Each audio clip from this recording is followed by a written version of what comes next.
जब कमलनाथ जी मुख्यमंत्री थे तो कहा था कि नियमित करना चाहिए, ऐसा पत्र लिखा था वर्ग 1, 2 और 3 को। थोड़ा नीचे करना। ऐसे ही ज्योतिरादित्य सिंधिया जो आज केंद्र में कृषि मंत्री है, उन्होंने कहा मैं सरकार गिरा दूंगा अगर मैंने सरकार गिरा दी, अगर मैंने अतिथि शिक्षकों को नियमित नहीं किया और सरकार गिरा दी।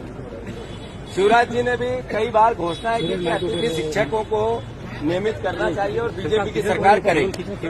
फिर आज जो मंत्री है, शिक्षा मंत्री, उन्होंने कहा कि ये कब्जाधारी लोग हैं और कब्जाधारी मेहमान बन के आए और कब्जा करने लग गए। ये शिक्षकों का, शिक्षा जगत का इस समर्पण का, जिसमें अपने परिवार का जो पालन पोषण है वो वेदनाओं में करते हुए शिक्षा देने वाले परिवारजनों का अपमान है। कांग्रेस पार्टी शिक्षा मंत्री से कहा था इनका इस्तीफा लो, अन्यथा मोहन यादव अतिथि शिक्षकों से माफी मांगे। दोनों काम नहीं किए, दोनों नहीं किए। ये इस सरकार की दिवालियापन को, इसकी सोच को दर्शाता है। कांग्रेस पार्टी ने पूर्ण समर्थन दिया है अतिथि विद्वानों को, अतिथि शिक्षकों को।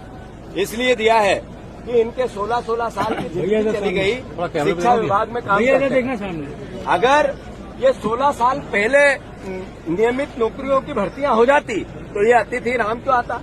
ये नाम इसीलिए आया कि इस सरकार के पाप है, शिवराज जी और बीजेपी की सरकार के पाप है। अगर इनको अतिथि नाम दिया तो शिवराज जी की अकर्मण्यता ने दिया, बीजेपी की सरकार की अकर्मण्यता ने दिया। आप जब भी हर साल भर्ती करते हैं, एग्जाम्स होते हैं, शिक्षकों को नियमित लगाते हैं, सारे पद शिक्षकों के भरते हैं, तो ये अतिथि की जगह नियमित शिक्षक होते हैं। ये बात ही नहीं आती।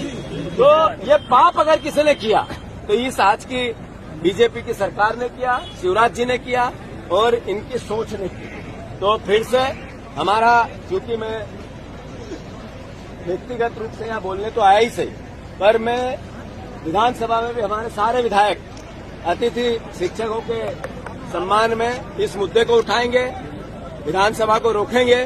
सरकार का मत जब तक स्पष्ट नहीं होगा तब तक हम इनकी लड़ाई लड़ेंगे। धन्यवाद।